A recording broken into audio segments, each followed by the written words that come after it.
Great news is that if you follow a few daily recommendations, you could find yourself never having hemorrhoids again.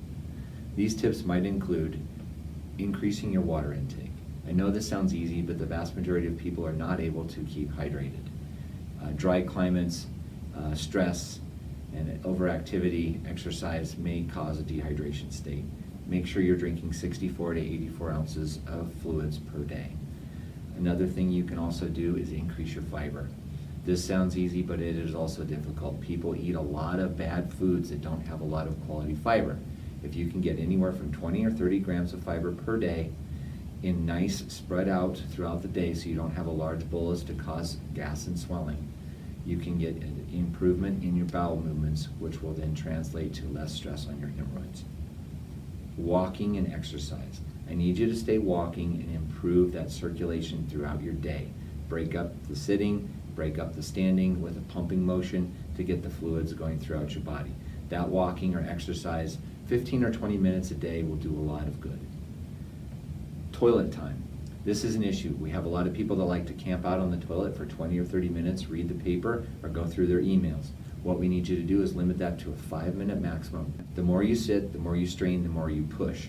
If you push more, oftentimes you will dilate the blood vessels in the rectum, causing that to stretch, and then you will feel like you have an urge that there's more bowel movement needing to pass, when it's actually just your hemorrhoids enlarging and becoming engorged with blood, wanting to actually then trick you into pushing more, where you would actually be trying to push your hemorrhoids out.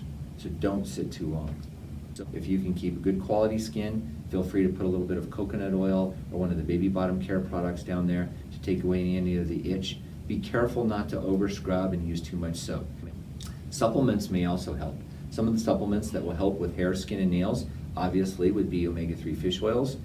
If you're able to use this supplement, you might also find that going through the alimentary canal, it's able to keep things a little bit softer, which is another bonus. Something you can do for a sleep aid at night would be a little bit of magnesium. Magnesium citrate is a nice one that has a little bit of magnesium that stays in the bowel tract as a softener. So when you take this type of supplement, you would add water to it, and that way you have a soft stool and you also sleep better at night.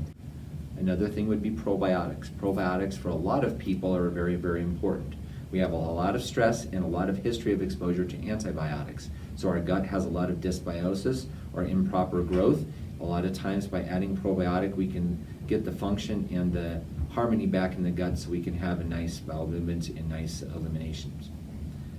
Last but not least, we want to try to avoid things that will cause irritation to the bowel tract. High acid foods like citrus foods sometimes will cause this. Also stress, also alcohol, and sometimes caffeine, along with some of the other foods that can cause itchy bottom or pruritus ani. Those foods might include the citrus products again, black tea or black coffee, cheeses, tomato products.